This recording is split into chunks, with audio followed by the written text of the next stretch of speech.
Whether the offense was violent or nonviolent is also part of the debate. Progressive Democratic Representative Alexandria Ocasio-Cortez weighed in, tweeting, "Instead of asking, should the Boston bomber have the right to vote? Try, should a nonviolent person stop a dime bag lose the right to vote? Because that question reflects way more people." Democratic candidates Beto O'Rourke and Julian Castro say they back letting nonviolent felons cast ballots behind bars, but draw the line at violent prisoners. The idea of granting voting rights to offenders currently in prison remains a controversial one, and for Democratic candidates, a potential gauge of their outlook on crime and punishment. It is not unreasonable to allow prisoners to vote. Prisoners lose many of their rights when they go to prison. They can serve on a jury from a prison cell, or own guns. Both of those are probably reasonable proscriptions. They probably should not own guns. But prisoners do not lose all their rights in prison. They are entitled to practice their religion and can challenge the conditions of their confinement.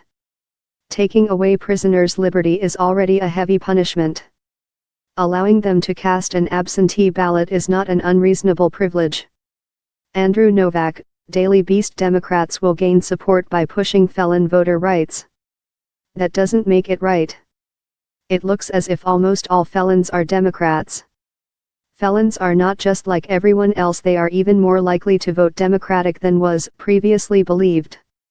This guarantees that some Democratic supporters will continue in their efforts to get felons to the polls. If Democrats fight for and achieve felon enfranchisement, they can count on having an even more loyal voting bloc. Democrats' desire to let felons vote is understandable. But criminals shouldn't cast deciding votes that overrule the policy preferences of law-abiding Americans. John R. Lott Jr., National Review: The consequences of being imprisoned include losing some rights. I'm sick of this redemption BS. You want redemption? Serve your time and pay the consequences, which include getting some of your rights taken away. Oh, boo-woo, felons feel disenfranchised. Guess who else feels slighted and disenfranchised? The people who lost everything, lost a loved one or died because of the actions of selfish felons. Tommy Lahren, Fox News: Maine and Vermont allow inmates to cast ballots. Other states should too. Mandatory disenfranchisement is constitutional. The 14th Amendment allows the government to restrict the right to vote because of participation in rebellion or other crime, but there are few good reasons for the practice. The best argument, outside of the case from custom and tradition, is that committing a serious crime voids your right to have a say in the political process. You lose your liberty, your place in civil society, and the freedoms that come with it. But doing it that way, subjecting prisoners to a kind of social death, is in conflict with the idea of inalienable rights that cannot be curtailed. Jamily Bouie, New York Times: Repeal the civic death sentence imposed on prisoners. But for all their outrage, Sanders critics seemed clueless about the history and practice of barring prisoners from voting.